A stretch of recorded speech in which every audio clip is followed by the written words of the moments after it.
Good day mga kapatid. So ngayong araw po ito ay magpapalit tayo ng headlight. Itong kaliwang side lang dahil itong headlight ay may crack. Ayan, so tatanggalin natin yung headlight. Papalitan natin ng bago yan.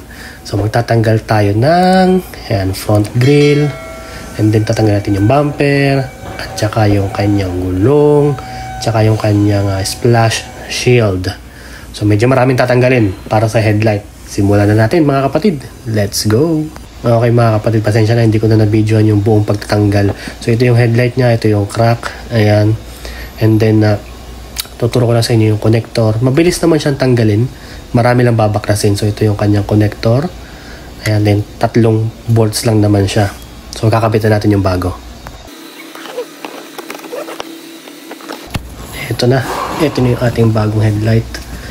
So ito ngayon na iingatan natin huwag magasgasan. Siyempre bago baka tayo magbayad. So salpak na natin to mga kapatid doon sa kaliwang side. Tara.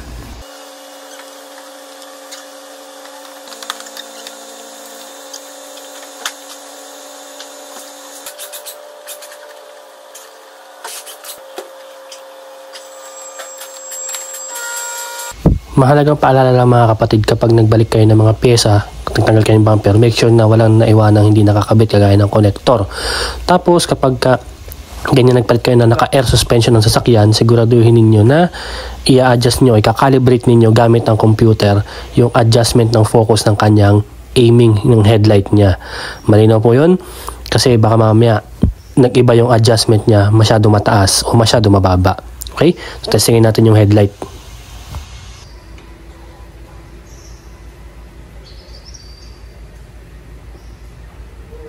Alright, ayan. So, yan ay naka-low.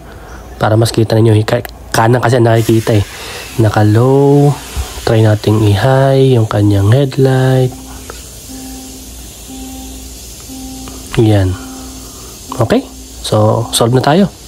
Thank you very much po to follow my Facebook page. And don't forget po to subscribe at my YouTube channel mga kapatid. God bless po sa ating lahat.